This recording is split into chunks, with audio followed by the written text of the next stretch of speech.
Welcome to Behind the Knife ABSITE Review 2026. Be sure to check out our free study aid, which includes all 32 review episodes, brief written summaries, high-yield images, and flashcards. Simply create an account on our website or app, and you will find the entire course in your library. And don't forget our ABSITE review book, available on Amazon. Dominate the day and dominate the ABSITE. Hi, all your BTK fans. It's Scott here, and Behind the Knife is proud to partner with Medtronic to support the entire 2026 ABSITE podcast series. Medtronic has a rich history of supporting surgical education, and we couldn't be happier here at BTK that they chose to partner with us. Their sponsorship goes a long way in supporting as we develop exciting new content. Medtronic's innovation in surgical stapling with the Sigma linear stapler with tri-staple technology featuring adaptive firing technology delivers better staple formation with the power of real-time feedback. Tri-staple technology provides 3 rows of staples designed to promote better perfusion, reduce tissue stress, and deliver constant and consistent performance across a broad range of tissue thickness. Tri-staple technology is also available in both the GIA and EEA staplers. This comprehensive stapling portfolio addresses common challenges in bariatric, colorectal, thoracic, and HBB specialties, supporting open, laparoscopic, and even robotic approaches. Dominate the day. Okay, so here we go. Behind the Knife ABSITE Review. Colorectal is the topic today. So Kevin, talk to me about the colon. What are the dimensions of the colon, the length and the caliber? So the colon is 5 to 6 feet in length, with the rectum encompassing approximately 15 centimeters of that. A normal caliber for it is 3 to 8 centimeters, and the cecal diameter, if it's ever greater than 9 centimeters, that's abnormal. So John, what are our retroperitoneal portions of the colon? Yeah, so that's the ascending or the right side of the colon, and descending, which is the left side of the colon. Right, so yeah, ascending, descending are retroperitoneal and fixed. Kevin, now blood supply to the colon. So you have your SMA, your IMA, collaterals. Talk to me a little bit about those. Okay, so the SMA, the terminal branch, is the ileocolic artery, which supplies the terminal ileum and the cecum. And then you have your right and middle colic arteries that supply the ascending and proximal 2/3 of the transverse colon, and that's all off the SMA. So now we're going to our IMA. This primarily supplies the left side of the colon. The left colic supplies the distal 1/3 of the transverse colon and the descending colon. And then you have your sigmoid branches off of the IMA that supply the sigmoid colon, and then you have your superior rectal arteries that supply the proximal rectum. What are our main, collaterals, between our SMA and our IMA? So you have your marginal arteries along the colon wall. It connects the SMA and the IMA. And then you have your arc of Reolin, or the meandering mesenteric artery. And this is the smaller connection between the SMA and IMA. Great. Okay. So you mentioned the SMA supplies the proximal 2/3, the IMA supplies the distal third. So what does that make our watershed areas of the colon? So you have your splenic flexure, which is the kind of watershed between the SMA and the IMA. It's also known as Griffith's point. And then you have the rectosigmoid junction, which is the watershed area between the superior and middle rectal arteries, also known as Sudeck's point. Okay, Kevin, I'm going to stick with you on this one since you're our vascular guy. So let's go to the rectum. What's the blood supply to the rectum? Yeah, so you have your superior rectal artery, which is a branch of the IMA, but then you transition under the middle rectal artery, and now you're getting the flow from the internal iliac artery. And then you have your inferior rectal artery, and that's also supplied by your internal iliac artery. It's an internal pudendal branch off the internal iliac. Okay. Now, how about venous drainage of the rectum? So superior rectal veins drain into the IMV, which drains into the portal circulation. The middle and inferior rectal veins drain into the internal iliac vein, which drains into systemic circulation. Yeah, that's a really important distinction. And the reason why that's really important, especially from an oncologic standpoint, is remember that our lymphatic drainage mirrors our vasculature. So we have that system between our portal system and our systemic system. So we have to remember to check for groin lymph nodes for those low rectal cancers because of that systemic drainage. So John, what are the proximal and distal extents of the rectum? So the proximal extent of the rectum starts with a tenuous ductal display. The distal extent is the anal canal, which is about 15 centimeters from the anal verge. Great. Yeah. So that's where you can really see where the rectum starts, is with that tinea splay. And that becomes clinically important when we talk about our resections, specifically for diverticulitis. So Watch for that splaying of the tinea, and that's the beginning of your rectum. That's the proximal extent of the rectum. Kevin, what defines the anal canal? So this begins at the puborectalis sling or the anal rectal ring, and it ends at the anal verge. And this is where you have your squamous mucosa blending with the perianal skin. And how about so that's the anal canal, and then we have the anal margin. So what's the anal margin? So this extends 5 centimeters radially from the squamo-mucocutaneous junction. Okay, perfect. Okay, so let's move on to some pathology. And we'll start with some benign anorectal. So, John, let's talk about anal fissures. Where do anal fissures present anatomically? Yeah, 90% of these are located within the posterior midline. Females can have anterior fissures in about 25% of cases. Okay. All right. So, yeah, posterior midline is typically where we'll see those. Let's start with our non-operative management. How do we non-operatively manage anal fissures? A lot of these can be managed non-operatively, and this should be your first choice on a test, especially somebody with a new fissure. So what you do, simply counsel patient for fiber or some other bulking agent, sitz baths, and then potentially using a topical anesthetic. You can also consider topical nitrates. You just have to be careful. One of the major side effects of these are headaches or lightheadedness. And then you can also consider topical calcium channel blockers that have a very similar efficacy to nitrates without the side effects. Yeah, it's a little bit institution specific, but yeah, typically you do those topical agents, this bulking cilium agents, sitz baths, maybe a little topical lidocaine. Now, how about, is there an injection that we can do? Yeah, some centers and some surgeons are using Botox. That can help with healing rates for those who failed the topical therapy. It's kind of the next step after non-operative management. Okay. Yeah, so Botox injections after those less invasive medical management. And then what's our surgical option for anal fissure? Yeah, you just have to go back about Botox. You have to be careful in using this in patients who already have some sort of incontinence. That is the main contraindication of Botox therapy.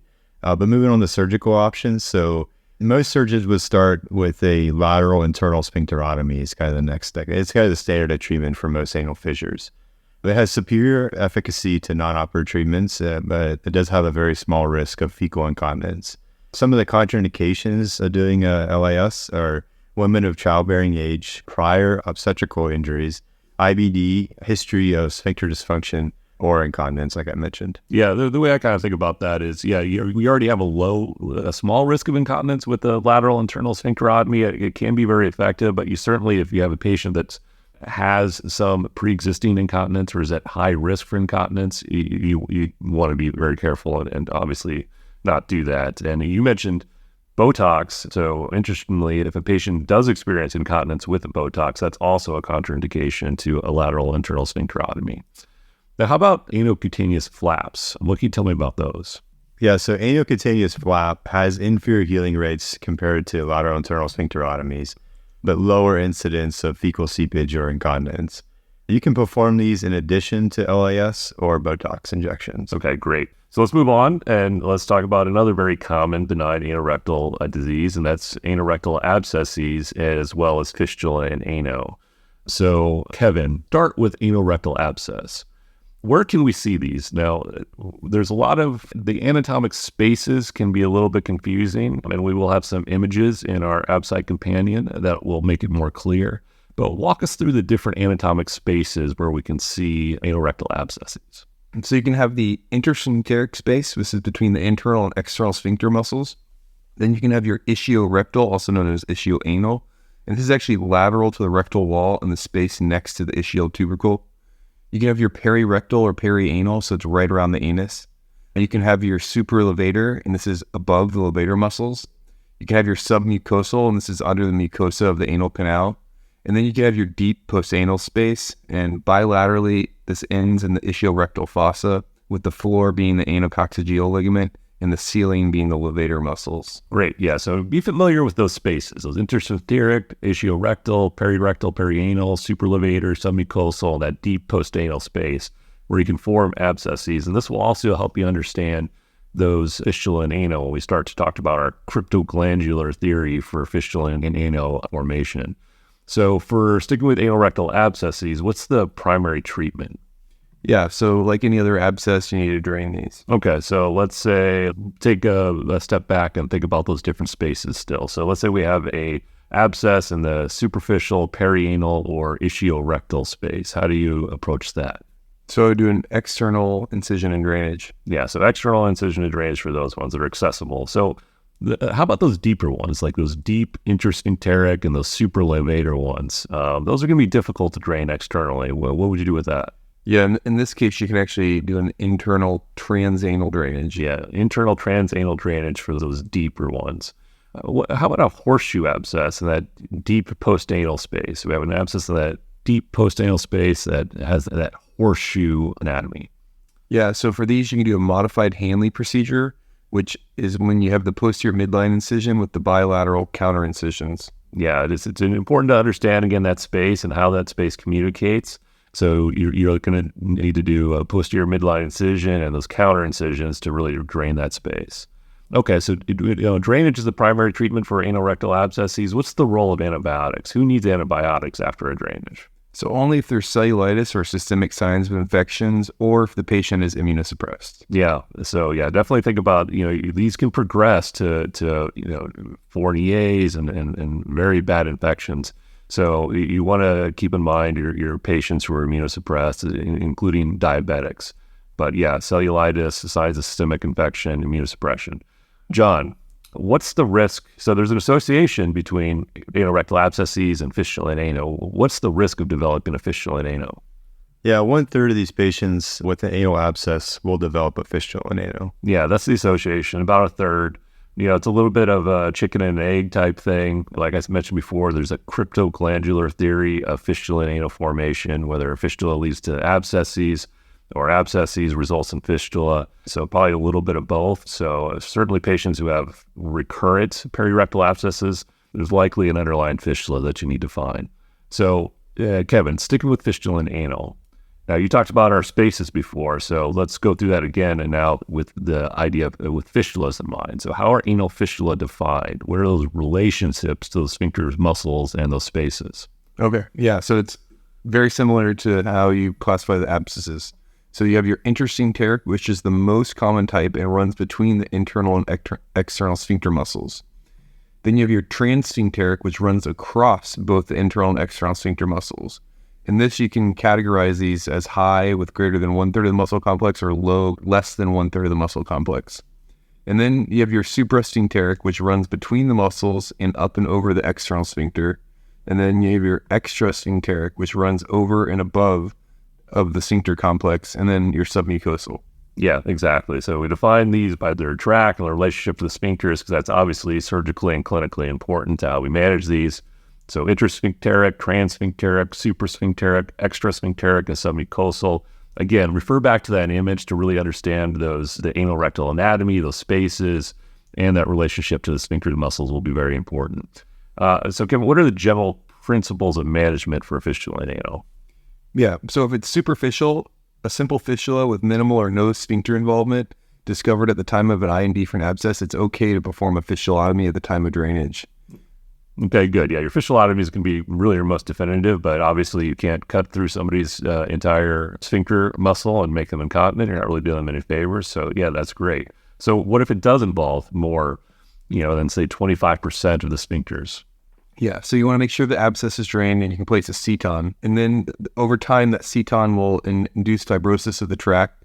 And now you're converting it from a high fistula to a low fistula and prepare the tract for later procedures. Sometimes we'll see that written out on the test as a draining ceton versus a cutting ceton. Cutting cetons are really the thing of the past. So if they do try to trick you with that, just make sure that you're choosing the draining ceton. John, let's kick it over to you. So what's let's say you do have a higher fistula that's not amenable to a simple fistulotomy. What are some other options? So you have a couple different options, usually surgeon preference, but one option is the lift procedure, which is a ligation of intersphincteric fistula tract. And like you mentioned, it's a good option for complex fistulas that are amenable to just a simple fistulotomy, which would obviously be your first choice. Another option would be the anorectal advancement flap, and you can perform this in addition to the lift. Yeah, perfect. So yeah, you're dissecting between those sphincter muscles and you're ligating that intersphincteric tract. And then, like as you mentioned, that's often done in conjunction with an anorectal advancement flap. And there's been good data to show good efficacy with some combination of those treatments. You'll see a lot of things, and historically, people have tried a lot of things to get fistulas closed. Fistula plugs, fibrin glue, with various reports of success. There are people that are still doing those things. In general, they're not that efficacious, and they're likely not going to be the answer on the test. Okay, so moving on, but we're still within benign anorectal. Let's talk about hemorrhoids. Very common. So Kevin, just what are hemorrhoids? Yeah, so these are your vascular cushions or sinusoids in the anal canal that help with gross continence. Yeah, what's important to remember is they're a natural anatomic structure. Everybody has hemorrhoids. So that's what I always tell patients, is everybody has hemorrhoids. What is the vision or that distinction between internal and external hemorrhoids? Yeah, so you have your dentate or pectinate line. And why is that important? So innervation is somatic below the dentate line and autonomic above it. Yeah, so external hemorrhoids hurt, internal hemorrhoids generally bleed, and it's also important when we talk about treatment. You're going to make an enemy for life if you ban an external hemorrhoid, but you can certainly ban internal hemorrhoids in clinic. What are common symptoms of hemorrhoidal disease? Yeah, so you can have bleeding, swelling, you can have a thrombosed hemorrhoid. Internal hemorrhoids predominantly prolapse and bleed. External hemorrhoids predominantly present with pain after clotting. Yeah. Okay. So yeah, like I said, internal hemorrhoids bleed. External hemorrhoids are painful. Bleeding, swelling, itching. Pain and thrombosis are all things that can happen. In reality, most people who have problems with hemorrhoids will have mixed hemorrhoids. So there'll be internal and external components, but certainly need to understand that anatomy. There's a classification system for internal hemorrhoids. So it's 1 through 4. So what is that classification system? Yeah. So 1 through 4. So 1 is internal only. 2 is prolapse that spontaneously reduce. 3 is prolapse, but you can manually reduce them. And 4 is prolapse and they are not reducible. Okay. Management of hemorrhoids. Similar to the other anorectal diseases, bowel hygiene, no prolonged sitting or straining at the toilet, high fiber diet, plenty of fluid. Yeah. So, yeah, you get your 25 to 30 grams a day, you get your 64 ounces of water, you leave your phone outside of the bathroom, don't sit there playing Angry Birds. And a lot of it's stooling habits. So that's a good initial treatment. Now, what if we have very symptomatic disease that's refractory to those lifestyle changes? Yeah, so for the internal hemorrhoids, you can ban these. There are some risks to this. You could cause pain, bleeding, ulcer, and there's a very small risk of Fournier's gangrene. And then for symptomatic or thrombosed external hemorrhoids, they can be excised. Okay. Yeah, there's a couple different ways to do that. You're not going to be really tested on the details of that, so we won't get into that. But yeah, banning's a good option for internal hemorrhoids, mixed or if there's a significant external component and surgical hemorrhoidectomy. But only after you correct those underlying lifestyle changes. That needs to be done before surgery. Okay, so moving on, let's move on to diverticulitis, which is a very high yield topic. So John, what's the Hinchey classification? Yeah, this is the classification we use clinically to kind of help describe what we're seeing typically after a CT scan, and also helps guide our treatment. And there's a few variations on this, but for the basics of it, so stage 1 Hinchey is a pericolonic abscess that is less than 4 centimeters, and we can typically treat these with antibiotics alone. Stage 2 Hinchey is a pelvic or an interloop abscess or an abscess greater than 4 centimeters in size. We treat these with antibiotics plus a drain placement typically. Stage 3 Hinchey is where you move into purulent peritonitis. So this will also be treated with resuscitation, antibiotics, and most likely an operation. And finally, stage 4 Hinchey is feculent peritonitis. And once again, resuscitation, antibiotics, and more likely an operation. Okay. Now you said drain placement for those larger abscesses. Now, are we talking about a surgically placed drain, or who's placing that drain? Yeah, typically we talk to our IR colleagues about, a percutaneous drain. Okay, good. When we talk about diverticulitis, we often classify it as uncomplicated or complicated. So what constitutes complicated diverticulitis? Yeah, so there's many different things that can cause it to be complicated. So perforation, abscess, fistula, obstruction, or stricture. And it's not just in an acute period too. So phlegmon, which is a contained area inflammation, or extraluminal gas alone does not constitute complicated disease. Yeah, that's a great point. So you can have actually a decent amount of extraperitoneal gas or free air. And as long as that patient is stable, you can treat those patients often non-operatively successfully. How about, let's start simple. So we have a patient who's clinically stable, reliable, who has uncomplicated disease and can tolerate oral hydration. How are you going to approach that patient? Yeah, a lot of times surgeons don't even see these patients. They end up in the emergency room with their primary care physicians. But it's outpatient treatment with oral antibiotics to cover both gram-positive and gram-negative. So you'd use like an augmentin or a levoflagell regimen. Okay, so how about patients who can't tolerate oral hydration? These are the patients that would require admission, IV hydration, and IV antibiotics. And our usually go-to antibiotics are Zosyn or levoflagell, like mentioned before, but in the IV form. Some of those, just based off CT, may then also require operative or percutaneous intervention, depending on the abscess size or how their clinical course goes. Okay, so what about, it seems obvious, but let's talk about it. The patient's unstable, has diffuse peritonitis. Yeah, these are the patients, like we mentioned, that you need to start antibiotics, resuscitate them, and take them to the OR for urgent sigmoid colectomy. So, there is pretty good literature now to support primary anastomosis, even in the setting of Hinchey 3 and 4 disease.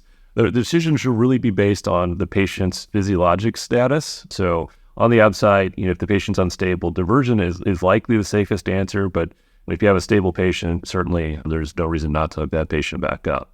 I would avoid things like laparoscopic lavage. This is still being done some places, but the data is very mixed and is very controversial. So avoid selecting laparoscopic lavage in these settings. If you're in the OR urgently or emergently with diverticulitis, the answer is going to be resect. Okay, now let's get back to that patient who's stable, who has an abscess on CT. What are you thinking about, and how do you want to address that? Yeah, this is a conversation you have, and it's patient-based, so every single patient's a little different. It depends on the size, but in general, less than 3 centimeters will generally resolve with antibiotics. Greater than 3 centimeters, we should consider percutaneous drainage if it's amenable to drainage based on anatomy. Yeah, so our interventional radiologists are very good, and we're going after smaller and smaller abscesses. In practice, if they can get to it, they're probably going to drain it. But yeah, like you said, you'll see a few different cutoffs: 3 centimeters, 5 centimeters. But small abscesses can be treated with antibiotics. If it's larger and you do have a good target, interventional radiology, placing a drain can be very beneficial and speed up that recovery. So what if the abscess is inaccessible by IR and it's not resolving? They're kind of smoldering on antibiotics. Yeah, I'd say this is also controversial, but this patient might be a candidate for laparoscopic drain placement. There's some other people too who just say do the colectomy if you're going to the OR either way. Yeah, so good. So the way I would answer that, I think if they give you a clear target and it's an abscess and maybe it's a pelvic abscess, those type of things, yeah, laparoscopic drain placement is an option. And then there's also, as you say, those kind of smoldering diverticulitis that will just be to go for a colectomy. And it's, like you say, it's based on that individual patient. Overall goal is to let that acute phase resolve so the patient can undergo an elective, single stage colectomy, much better chance of being able to hook them up with a primary anastomosis and avoiding that diversion. So let's say, John, that you have a patient who has a single episode of uncomplicated diverticulitis diagnosed on abdominal CT who is successfully treated non-operatively. What do you still need to do with that patient? Yeah, so these patients need colonoscopies if they haven't had one recently. Typically perform these about 6 weeks after resolution of the diverticulitis episode. They want to rule out underlying ischemia, IBD, or potential neoplasm. Yeah, in reality, that risk of missing an underlying malignancy is really thought to kind of be overblown. And there's more and more of the trend to just ensuring that patient is up to date on their colonoscopies, up to date on their screening colonoscopies, and not higher risk. But yeah, you should definitely be thinking about that. And if they haven't had a colonoscopy, they need to be getting one. So when do you recommend an elective sigmoid colectomy, say for uncomplicated disease? So yeah, this is a complex question, but in general, there's a few things you want to talk to the patient about, and it's a very individualized discussion with the patient. So it's based on the number of episodes and age of the patient. However, we do know that the first episode tends to be the worst, and it could be followed by multiple uncomplicated episodes. It does not necessarily increase the risk of ever needing an emergent colectomy and stoma, so we can wait a little longer for most of these patients. We want to consider the risk of surgery for each patient to include their comorbidities and their general health. What other things do they have going on? And then we also want to consider if they're having diverticulitis episodes, like every twice a year or once every 3 years, what that kind of effect would be on their lifestyle and their career. We also have the concern, is there a suspicion for neoplasm, either on imaging. Obviously, if there's something on colonoscopy during the preoperative workup, then we want to go ahead and take that colon out. And then the chronic symptoms, and this is the majority of patients. The patients just with smoldering disease, they have their acute set of pain, and then they just have pain constantly going forward. Yeah, so the good news is with these type of things where it's controversial and there's a complex decision-making algorithm there, on the ABSITE, they'll make it really obvious. They're not going to make it tricky. So they'll make somebody who has recurrent episodes, it's affecting their life and those type of things, and they may ask you what you recommend, and you elect colectomy. So it won't be subtle on the exam. How about, what do we do with complicated disease? Yeah, these are the patients. Obviously, your patients with peritonitis are going to go to the operating room when they come in general. Complicated disease, those with, large abscesses, elective colectomy should be offered after the initial recovery from the complicated episode. Yeah, I will say that's even a little bit controversial for patients who, have successfully been managed with an IR drain, and whether or not they absolutely need a colectomy. In general, that it should probably be offered. And again, on the ABSITE, it's going to be very clear with these kind of controversial areas.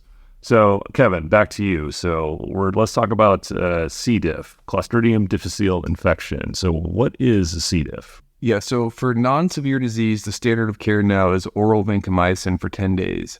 There are some people that are becoming more resistant to vancomycin, and so you can go to fidaxomicin.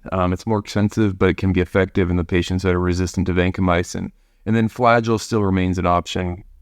Great, yeah. So for non-severe disease, that vancomycin is your first choice. And as you say, fidaxomicin is also an option due to developing resistances. Okay, so that's non-severe disease. How about severe disease? So for severe disease, your options are oral vancomycin or oral fidaxomicin for 10 days. Flagyl is not recommended. Okay, fulminant disease? So this one is oral vancomycin with IV Flagyl. Rectal vancomycin can be given if the patient has an ileus. Yeah, so I think a way of simplifying that, I think it's actually more simple than it had been previously, is that oral vancomycin has really become the go-to for most initial presentations of C. diff. If the patient has severe, systemic disease, you want to consider adding IV metronidazole to that, but oral vanc is going to be the answer for most scenarios with the addition of IV if the patient is very sick. And then rectal vancomycin if the patient has an ileus, because again, you want the vancomycin. It does not act systemically, it acts locally. It needs to get to the colon. Okay, what about the first recurrence? So that what we just talked about was the initial presentation, but let's say they have a recurrence of their C. diff. So for this, fidaxomicin is what you go to if vancomycin was initially used. Yeah, and you might see that on the outside. So if somebody has a recurrence of C. diff, the answer is going to be fidaxomicin. How about let's say they have a second recurrence even after that? Gets a little more complicated here, but you could use a longer course of vancomycin, a longer course of fidaxomicin. You can even go to rifaximin or a combination thereof. Okay, so let's say a patient that just keeps getting it. They just over and over. They get treated with antibiotics and just keep getting recurrent C. diff infections. Yeah, so this is where you can consider a fecal microbiome transplant by patients with recurrent C. diff. Perfect. When is surgery required for C. diff? Yeah, so this is reserved for patients that have severe colitis that fails to respond to medical therapy. Yeah, so this can be a very difficult decision. So outside of obvious indications like perforation and generalized peritonitis, the decision to operate can be very difficult. So if you get to the point of multi-system failure, that's a very ominous sign and you waited too long. And perforation is also associated with high mortality. So consider early operative intervention in patients requiring vasopressors and signs of impending sepsis. So if we are in this situation, Kevin, what is our surgery? What's our procedure of choice? Yeah, so you're going to do a subtotal colectomy with an ileostomy. Yeah, so that's right. Subtotal colectomy and ileostomy. There are places that are doing, and people have probably heard of this diverting loop ileostomy, colonic lavage, antegrade vancomycin enemas. That is an option, but I wouldn't answer that on the exam. Okay, so John, moving on. Let's talk about colonic volvulus. Let's start with a sigmoid volvulus. So will we see on radiographs in a sigmoid volvulus? So this is your bent inner tube side. Another way I think about it, it's easier for me to remember, is that the apex of what that looks like, that bent inner tube, points up to the right upper quadrant. Right, so an apex pointing into the right upper quadrant, and we'll distinguish that from cecal volvulus here in a minute. So sigmoid volvulus, apex on a radiograph points to the right upper quadrant. So that's one of those images that you're going to want to look up because you may be presented with that radiograph on the exam and ask what the next steps are. So what are your next steps, Sean? Yeah, we mostly would start with a contrast-enhanced CT, which would help confirm the diagnosis, and they also assess whether that colon is still viable. Okay, so if there's no colonic ischemia or perforation on the CT scan, what can you do? Yeah, this is where you go, and I think the first step would be, especially if the patient's stable and they have no signs of peritonitis, endoscopic detorsion with a decompression tube left in place for 1 to 3 days. Okay. That'd be your first step. Yeah, good. Those do have a high long-term recurrence rate after their initial endoscopic detorsion. So you should consider a sigmoid colectomy during that index admission in appropriate patients, which would be most patients. So let's say if you have an emergent indication for a surgery, you have ischemia or perforation, what operation are you performing? Yeah, your safest answer here, especially the patients in extremis, is going to be an open sigmoidectomy with an ankylostommy. Okay, and how about let's say you're able to successfully detorse them, what is in a semi-elective setting, what's a surgical option? For an appropriate patient, an open sigmoid or laparoscopic sigmoid with anastomosis would be appropriate. Yeah, so generally these are skinny, frail patients, and they have a big distended colon. So most of the time we're doing these open. What's something you think about as a patient's status? So if they're bedbound and maybe incontinent at baseline, even in a semi-elective setting, the Hartmann's procedure might be the best option. The test is usually going to be an elderly nursing home patient, and there's an association with antipsychotics and as well as a history of constipation. So that's going to be your little vignette that's going to tip you off to what you're dealing with on the ABSITE. So let's move on then to cecal volvulus. So we said sigmoid volvulus has the apex pointed to the right upper quadrant. What's the radiographic finding for a cecal volvulus? Yeah, it's the coffee bean pointing to the left upper quadrant. Once again, I just worry about where the apex of that is, and it's pointing to the left upper quadrant. All right, so how do you want to manage this? So in contrast to sigmoid volvulus, endoscopic reduction is not recommended. These patients in general need to go to the operating room after resuscitation and starting antibiotics. Yeah, and what kind of resection and what operation are you going to do? Yeah, so the safe answer for the test for this is performing a right hemicolectomy or an ileocectomy with a primary anastomosis. Yep, exactly. So you don't ever want to choose cecostomy, endoscopic detorsion, operative detortion, and I would not PEXI these. These are for a volvulus. The answer is take them to the OR and perform a resection. Okay, so Kevin, moving on. So acute colonic pseudoobstruction, otherwise known as Ogilvy's. What are risk factors for patients developing Ogilvy's? Yeah, so the biggest risk factors are opiates and electrolyte abnormalities. So patients with Ogilvy's, we are concerned about perforation. So where do they perforate and what are risk factors for perforations? Yeah, so once the cecum is getting greater than 12 centimeters or that it's prolonged greater than 6 days, then they're at higher risk of perforation. Yeah, and that's where they perforate, right? The cecum is where you'll see these perforate. So let's say there's no signs of ischemia and the cecum is less than 12 centimeters. So what's your initial treatment? Yeah, so supportive care. You want to correct the underlying cause, such as the electrolytes, and you want to make sure they're fluid resuscitated. You really want to minimize the narcotics. And then, of course, treat any underlying infections and bowel rest with decompression. Yeah, so initial treatment is supportive. Again, decompress, replace those electrolytes, try and reverse whatever is causing the pseudo-obstruction. But what if they're not improving with supportive care? So that's when you go to the neostigmine. Okay, and how does that work? And what is it? And what do you have to be worried about? What's the most common side effect? So it's an anti-acetylcholinesterase, and it promotes colonic transit. And the most common side effect is bradycardia, so you need to make sure they're in a monitored setting. Yeah, so you need to have this patient in the ICU and on a monitored bed while you're doing this. So what if they're not responsive to neostigmine or neostigmine is contraindicated? So this is when you can consider an endoscopic decompression. Yeah, especially if you're getting up there in that 12 centimeters, you don't want to let it sit like that. So yeah, if they're not responsive, there's a contraindication, you need to get them endoscopically decompressed. Well, let's say, unfortunately, the patient perforated or they have signs of ischemia. Yeah, so at this point, you need to go to the OR and perform a resection. And then you can use your general principles to decide whether you're doing an ostomy versus an anastomosis with diversion. And one thing we should mention when we talk about pseudo-obstruction is we need to confirm that it's actually a pseudo-obstruction and there's not a distal obstruction, especially if we're thinking about giving neostigmine. So we'll need to make sure that there's not a malignancy or a stricture there distally that's actually the cause, and never just assume that it's Ogilvy's. All right, John, so moving on. Now on to rectal prolapse. So how do you diagnose rectal prolapse?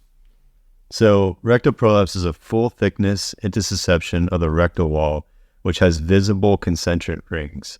It's important to differentiate this from prolapse hemorrhoids, which do not have the concentric ring. Good. Okay. Well, what kind of patient? So what's a common patient presentation? Typically, the patient you see on the exam is an elderly female. It does have other associations with those who are developmentally delayed and patients with psychiatric comorbidities, and also people with multiple medications, chronic straining, and diarrhea. So what's the mainstay of treatment? So surgery is the mainstay treatment here. In low-risk individuals, you can consider a transabdominal rectal fixation or rectopexy. This can be done open or laparoscopic, and they have equivalent recurrence rates. You do have improved morbidity from a laparoscopic approach. The rectopexy portion of that is the key component. If the patient has constipation, chronic constipation, can consider adding an LAR or a sigmoid resection to the rectopexy. Now, what about a higher risk? You said low risk. What about those high-risk populations, those older patients with multiple comorbidities who you don't think are really going to tolerate a general anesthetic, and certainly likely not pneumoperitoneum? Yeah, the answer you're going to be looking for here is the Altmaier procedure, which is a perineal proctosigmoidectomy. It has lower morbidity, but higher recurrence, and it's less durable in general. Okay. And then, of course, long-term, these patients, as you mentioned, are constantly constipated, so we need to do that high-fiber diet and all those diet and lifestyle things that we talked about when we were talking about things like diverticulitis, correct? Yep. Okay, so we're going to do some quick hits, and then we're going to take a break, and then we're going to come back with part 2 of colorectal, because I know we're all getting tired. I'm sure you're getting tired of listening, so take a break and go outside. But before that, let's hit some quick hits. So, Kevin, what is the main nutrient of colonicides? So that's butyrate, which is a short-chain fatty acid. Okay, and how's that different from the small bowel? Glutamine is the primary source for small bowel enterocytes. Great. John, you have a patient with a sigmoid volvulus on CT, and on endoscopy, mucosa was found to be dusky with ulceration. So what's your next step? Yeah, you want to abort the endoscopy at this time and just proceed to the operating room for an urgent sigmoidectomy. Okay, good. Kevin, patient with an anal fissure lateral, again, a lateral anal fissure or multiple fissures. So what are you worried about in that patient? Yeah, the first thing I'm worried about is Crohn's disease, but you can also have things such as HIV, syphilis, and tuberculosis. Sure. And remember, 90% of those fissures are posterior midline. Sometimes in females, they have an anterior midline. So if you see those lateral ones, you want to worry about these other disease processes. So John, you take a septic patient with fulminant C. diff for an exploratory laparotomy, and you're planning on doing a total abdominal colectomy, as you should, but when you open the abdomen, the colon looks totally normal. So what do you do? Yeah, this is both a real-life clinical scenario and it's something you see on tests as well. So you want to proceed with a total abdominal colectomy and an endoleostomy, as C. diff is a mucosal disease. You're not going to see anything on the outside. Yeah, exactly. So remember that C. diff is a mucosal disease, so the colon is very likely going to look normal, but it's still all got to come out. Kevin, what's the first step in a lower GI bleed? Yeah, so like most things, you need to resuscitate. So 2 large bore IVs, Titan Crofts, transfuse, admit to the ICU for monitoring. Okay, good. Okay. Now, the next step is to localize the source. So how do you do that? How do you localize a lower GI bleed? What are your steps? So first you have to rule out an upper GI source, as that can be very common. And typically you do this with the EGD. And then after that, you have a couple options to identify the location. You can do a colonoscopy, you can do angiography or tagged red blood cell scan. I'd probably choose colonoscopy on the exam. So recommendation of which to perform varies by institution, but like we said, colonoscopy is probably the best answer for the test. Yeah, I would agree with that. Colonoscopy is probably the best answer. I would add CTA to that as well. And again, it's very institution dependent. When I was a resident, you would never say CTA, but the CTs have become very good and are a very realistic option for localizing GI bleeding sources. But so let's say the patient's unstable or has an ongoing transfusion requirement. What do you need to do? So in that situation, you need to do a segmental colectomy if the bleeding source is localized either on the colonoscopy or the angiography or TAG red blood cell scan. Okay, let's say you've done all your localization studies and you were unable to localize. So then you have to go to your total abdominal colectomy. Yeah, right. So total abdominal colectomy is the answer there. Okay, so that wraps it up for part 1 of colorectal. Go outside and take a little break and then come back and we'll see you back for part 2. Thanks for listening, and thank you to Medtronic for supporting surgical residents preparing for the 2026 ABSITE. Since 1949, Medtronic has relentlessly pursued therapies that change lives. Today, we thank Medtronic for supporting surgical residents as they relentlessly pursue their dreams. From all of us at Behind the Knife and Medtronic, dominate the ABSITE.